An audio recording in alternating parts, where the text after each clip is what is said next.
Greetings from the farm. Hope you're well. Thank you very much for joining us again here on the Mondo Farms channel. My name is Shisha Folotia and I own this farm. It's called Winterthorn and it's on the outskirts of Chongwe, which is about 30-something k's east of Lusaka. One of the things we grow here on the farm that we've been doing for the last couple of years is onion. So I've spent the afternoon working through down at Dubai, which is an area that we're doing some transplants of some red creoles. But as I was driving out of the farm, I thought to myself, I looked at the setting sun and the onions look so beautiful here at Westgate. I thought, okay, let's have a very quick look at how the onions here at Westgate are doing. Stay with us.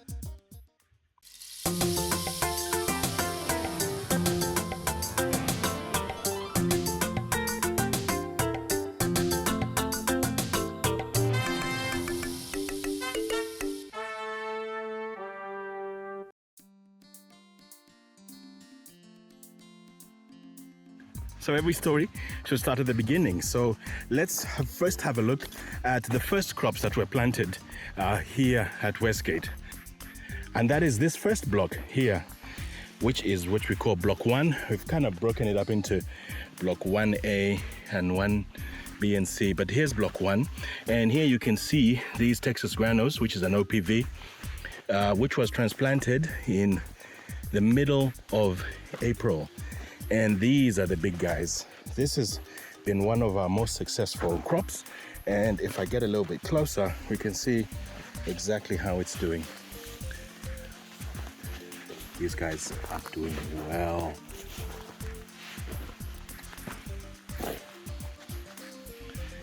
Here is some of the things we love to see, which is a little bit of bulbing has started. You can see this bulb here. You can see the crop is looking nice and healthy. There's another beautiful bulb just over there. So we have a famous video here on the channel, which is a couple of months ago when I came down to the farm. This onion was still in the nursery down at Riverside 2D, and we were nursing it from February. It was the rainy season. There was intense weed pressure, and I had to get the team to swing into action and actually come in and save the crop from the weeds that were coming in. And you know what weeds do, right? Weeds compete with your crop. They are actually horrible, horrible, horrible human beings.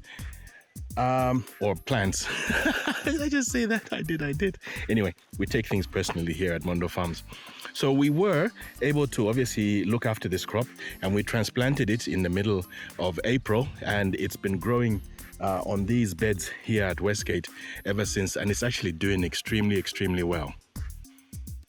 So one of the things that I'm not very good at is dissecting and looking very closely at the crops.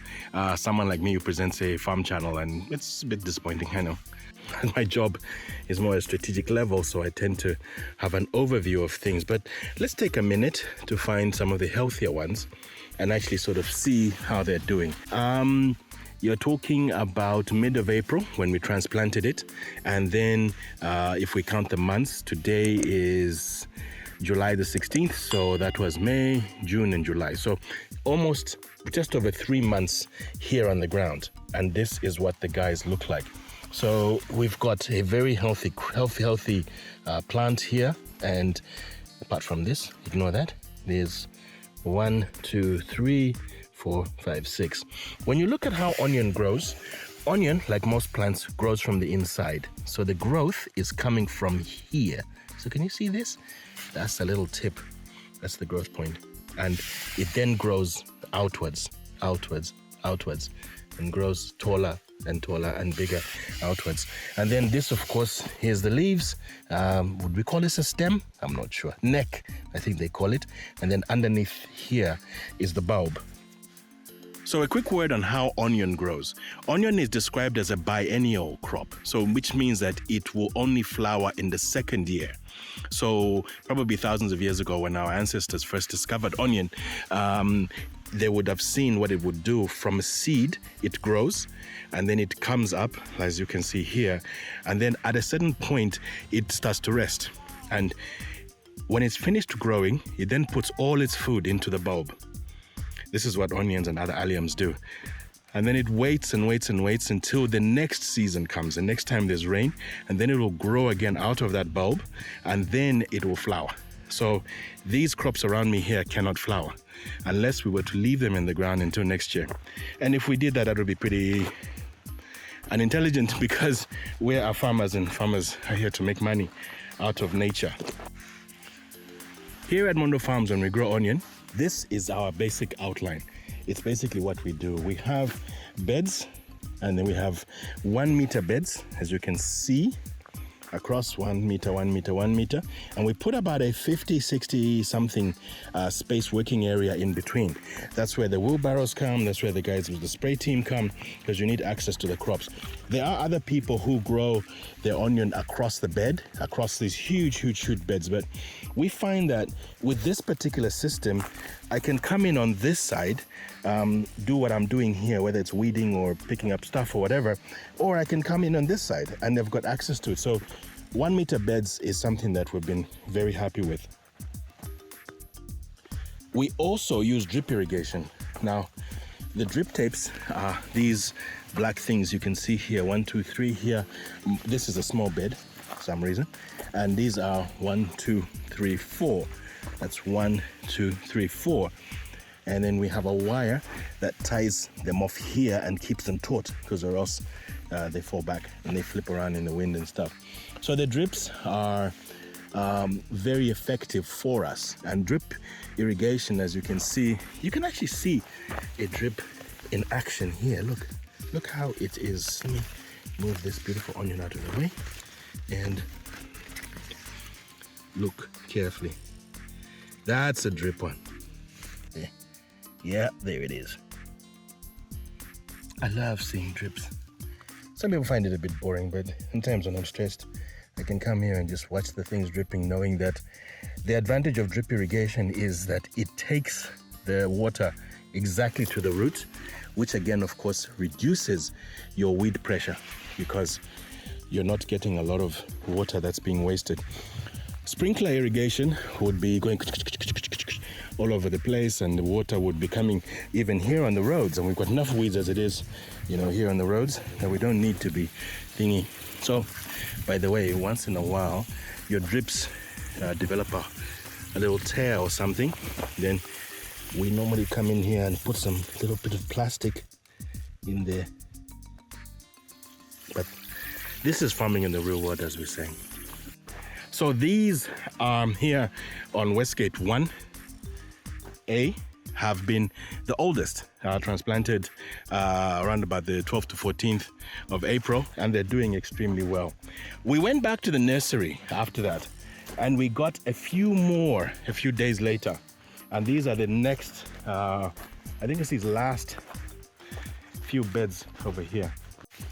And we move into what we call 1B, because these were transplanted a few weeks later, and you can actually see that they're quite a bit younger than the big guys where I was over there, those first beds.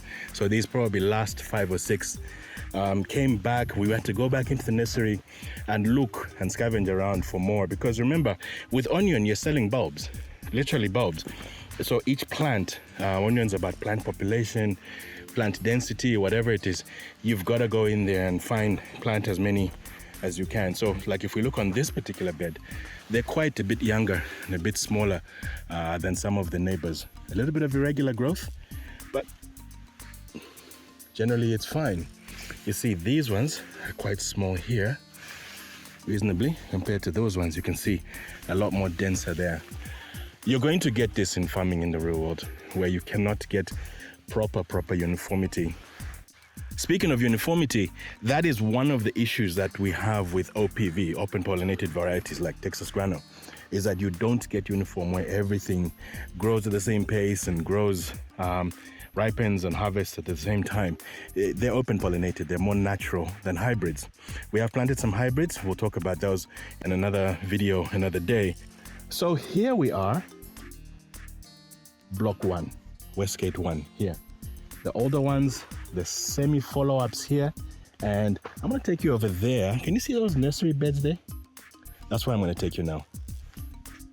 So this is our little nursery bed. Imagine you buy a bunch of seed, you plant, and then you're left with like half a tin or something. And then you just have to plant them because obviously time is running out. So this was what we put here on this one. And if we take a close look at them, they're actually getting there. They're actually almost at a few of them, you would say pencil thickness, but majority of them are still quite small.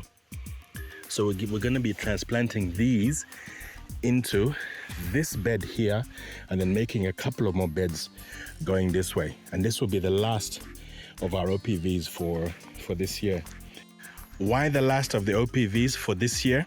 We're now in July, and if we transplant these now, let's say about a week or two, I think it's about 2 weeks, so that's when we'll be transplanting this batch. And then they will be getting mature just in time for the rainy season. And one of the things that all farmers have to be very careful of, onion farmers especially, is the calendar, because you don't want the rains to come and find your onions down there. So we had this seed. It was left over, it was just like a tin or so, and we had to plant it. And then it's not much. And despite that we shouldn't be doing that according to farming practice, and people will lambast me, it's something. We always say we farm in the real world. So this onion will just about make it for around about the beginning of the rainy season, and we shall see. This is an example of a beautifully formed onion nursery. I am very proud of this. I am not proud of you, Mr. Broadleaf Weed. What do you want? Iwe. Prayer.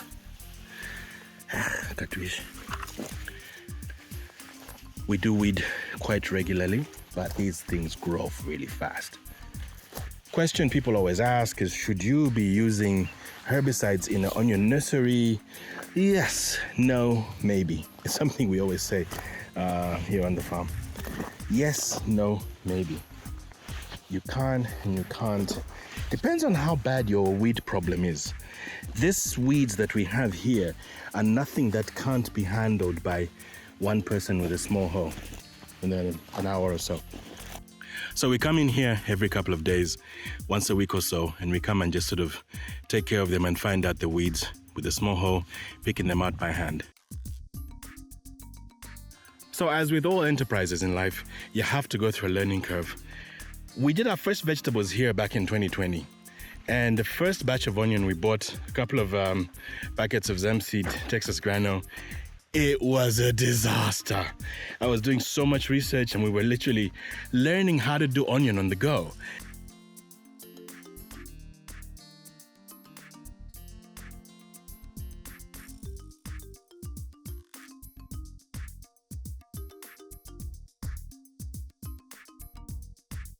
And 3 years later, the third year later, we're now reaching the stage of confidence that each year we grow more onion and we grow it better. And when I look behind me here at Westgate 2, yeah, we're getting it right now. So looking across there was where we started, Westgate 1, and in here on Westgate 2 are some of our best guys. This was a direct planted here, and then we transthinned it. I think you saw the other video where we looked at what we had to do.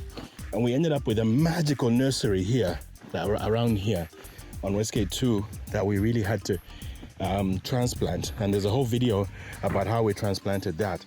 But for now, we are literally looking at how are the ones that were left doing? Because remember, we came in and we put 5 centimeter spacings in between each ones. We always try and do 5 centimeter spacings as much as possible here on our farm, because our market is what you would call the informal market. We take our stuff to Soweto. So most Zambians, they don't have fridges. They buy their vegetables on a very regular basis throughout the month, and they can't do those big onions like this that you would cut half and put in the fridge. It's not our lifestyle. It's not what we can do. So they will prefer to buy smaller onions, maybe 5 to 6 centimeters or so.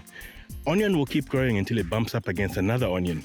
So we get a very tight density, and we get medium bulbs. That's our specialty here at Mondo Farms, medium bulbs. And that's why the spacing looks like this. And with the 5 centimeter all around, we've been able to achieve that.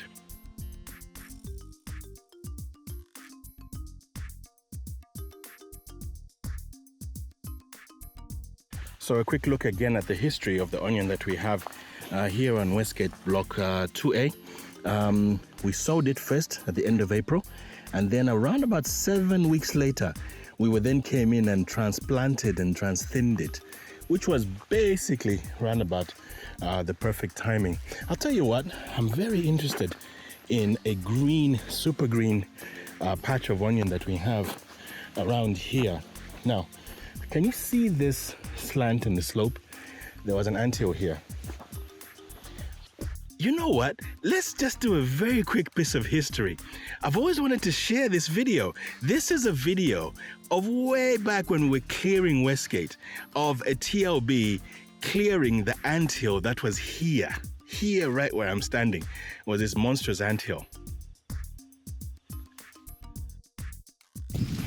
Our rainbow's back.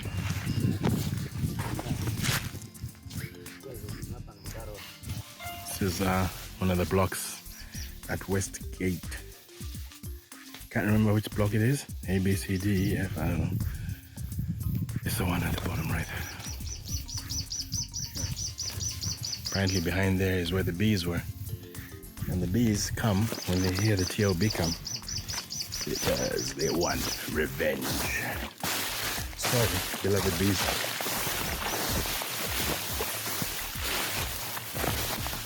We're going now into the little annex part. See if I can get myself free from these vines.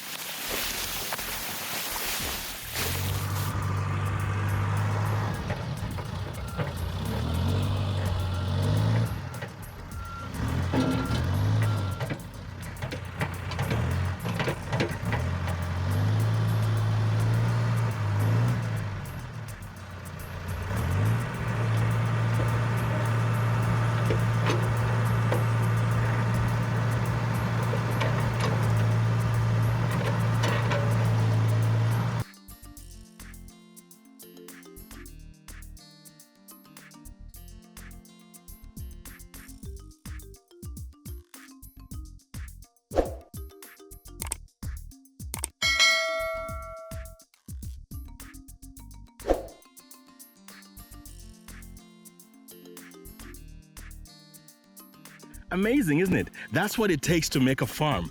Literally, like all around me here, Westgate was bush. Literally bush. And we had to bring the TLBs and we had to clear all of this.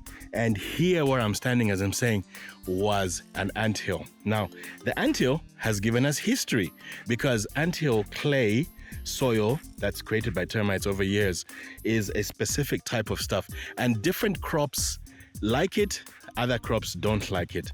Here where I'm looking, it looks like these onions love the anthill clay. Look at this, look at this.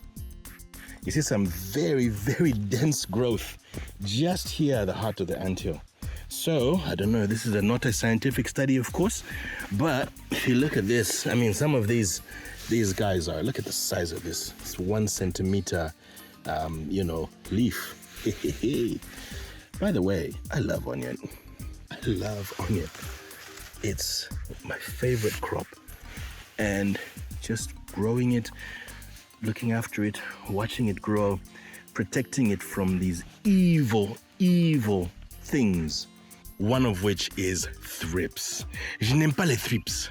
No, no, no. Thrips are tiny little insects that love onion, and they go right in the heart there, and they're very hard to spray against. They're just evil. They're just evil. Oh. The other thing that we always have to protect onion against is fungal disease, and one of which is a disease called purple blotch. And oh my God, So many things happen. Onion is what they call a weak soldier, so you have to look after it. But once you do, it rewards you quite handsomely. It's one of the most rewardable, should use such a word, crops that we can actually farm. So continuing our look here at Westgate 2 and looking at these ones that were transplanted, direct planted here and then thinned out. Some were taken down to Westgate and they are just loving it here. They are literally loving it. And after that crop on Westgate 1 over there, we know that we'll be harvesting this one here. There's another crop over there. That's what we call Westgate 2 C. B? C? Let's go over there and see. Read the actual crop poster.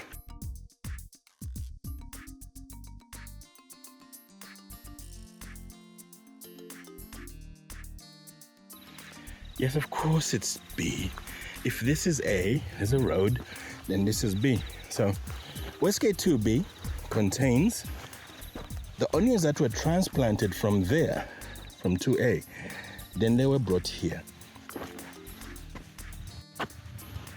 And they're also doing reasonably well, these ones that came here to 2B.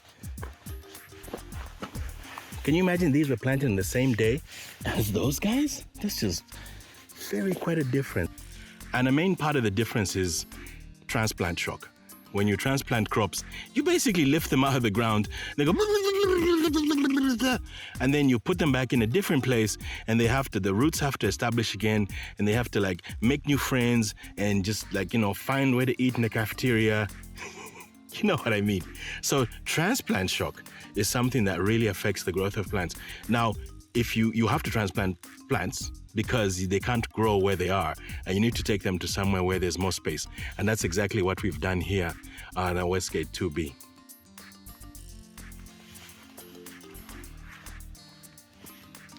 You're also seeing some yellow tips. Now that is part of the transplant shock. So when they transplant, they actually lose a little bit of life in the outer extremities.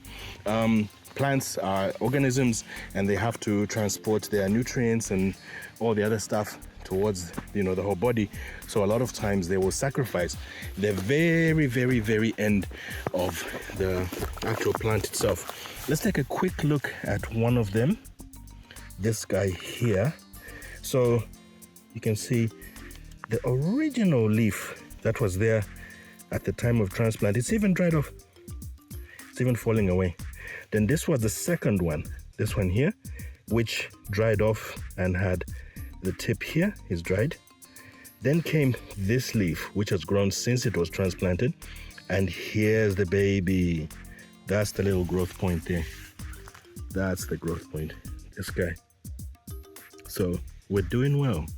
And that's a lot of how we look at the onions. You might look and just think, ooh, looking a bit yellow. And yeah, of course we do spray for things like purple blotch and all the other horrible fungal diseases that I talked about. But generally they are doing very well. And of course one of the best ways to tell how the onions are doing is whether or not they're standing. Because a healthy, upright, should I use the word erect? I guess I have to use the word erect. So yeah, healthy, upright, standing up to attention and looking for the sun. I've really lost the sun. The sun is just about setting now, as you can see. But I've had a very quick look here at Westgate, looking at the different crops, onion crops that we have here, starting way in the corner over there with 1A, looked at 1B, and 1C is where the little nursery is that we shall be transplanting the last of. And then we crossed over there to look at 2A, which is where these came from, and here we are now at 2B. Onion continues to be a major crop for us here at Mondo Farms, and we continue to love sharing how we grow our onions here. Other people may do it differently, other people may do different things. That's their thing. This channel is about how we do our thing and some of the ways that we look after our crop and looking at some of the things that happen here. I'm gonna get in my car and head back to Lusaka now. It's getting a bit late. So please, if you haven't already subscribed to the channel, please click the subscribe icon there, and also click the bell icon. That will let you know when a new video comes, which is around about every week to 10 days or so, where we show you different things about life here and the life and activities here on the farm. You can also like the video. If you do like the video, then please press the thumbs up button. That's good for us with the algorithm, the YouTube algorithm. You can also share the video on some of your networks. I know some of you who are watching this channel are into farming, and you're members of maybe WhatsApp groups or Facebook groups that talk about some of the things that we like to share, so others could be benefiting from this. So please spread the good news. The last thing you can do is comment. Comment is where you ask us a question, or you make us a comment, tell us some of your own experiences with some of the things we do. A word about comments. Look, I cannot answer very technically worded questions about how do you fertilize this, how do you do this. That I leave to the agronomists, because it's not really our mandate. We're also busy with what we call the day job, which is quite a thing, and also with running our own farm. So there are some questions that you know I can't answer. And one of the questions I will never answer here on Mondo Farms channel is, how much money do you make? How much do you pay your workers? I mean, really? Okay, we're not going to get those type of answers. We're all about the journey, sharing the journey about how we have our farm and what we're doing here on our farm, in an effort to try and help spread and add to the resources that are there on the University of YouTube and online, that has really transformed our life on planet Earth, as people are able to learn new skills and share experiences and be a little bit entertained as they move their way. So if you're into farming and you want to establish a farm, or you have a farm and you are looking for inspiration, that's what we do here on the Mondo Farms channel. We're not like an academy teaching you how to do that. I want to thank you very much for joining us here on this video. I'm going to head home, and I shall see you very soon. Till the next time. Shale nipo. Bye-bye.